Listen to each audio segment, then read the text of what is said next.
Welcome back to Dallas Cowboys Breakdown on TimesCheckerNews.com. Andy Newberry here with Jonathan Hull. And the 2-1 Dallas Cowboys.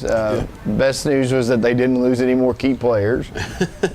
You win, you lose key players. You lose, you keep everybody healthy. Kind of get through, and then cut Tevin Coleman. Yeah, right. Pretty much. So what changed from half to halftime? Dallas Cowboys looked like 2014 in the first half. Yeah.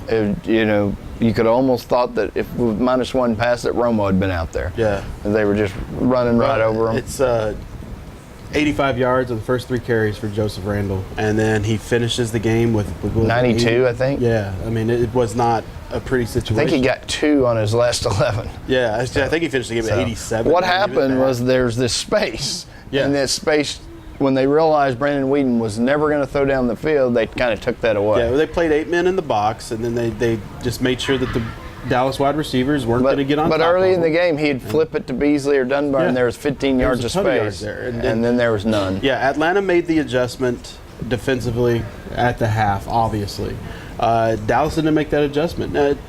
People are making different big deals about, the points that Garrett left out there at the end of the first half, and they ended up in a field goal. It really didn't come down. They just needed to make a tackle, at the end of that half. Make a tackle, and then they couldn't get a stop. I mean, Matt Ryan got into a groove. Devontae Freeman just ran wild. They gave Garrett a hard time about leaving 40 seconds, so he could have waited and burned his time out. But he doesn't know they're going to score on first down either. What if they needed that time to score? Yeah, exactly. So it just put. Dallas just never adjusted after Atlanta did. Atlanta made the adjustment, and Dallas just never adjusted back. And it was almost like, one of a basketball game that you see once this team is on this run and they've went to a 2-1-2 press. If you don't call timeout, if you don't do something to figure out how to stop it, then you just get run over. And Dallas never, I thought, adjusted to stopping Freeman running wide. Yeah. And couldn't stop Julio Jones either. Giving Garrett a lot of credit and his coaching staff a lot of credit. They've been really good at adjusting to things over the past, year, really. Last season, they were really good at adjusting to things and making the right adjustments to get things to work out.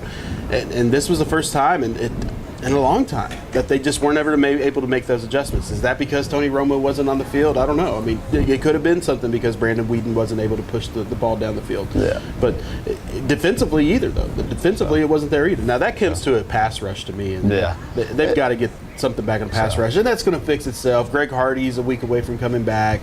Rolando McClain's a week away from coming back. Not that fixes a pass rush, but and Jeremy Mincey's back next week too, so that'll help some. It was a tough day for him.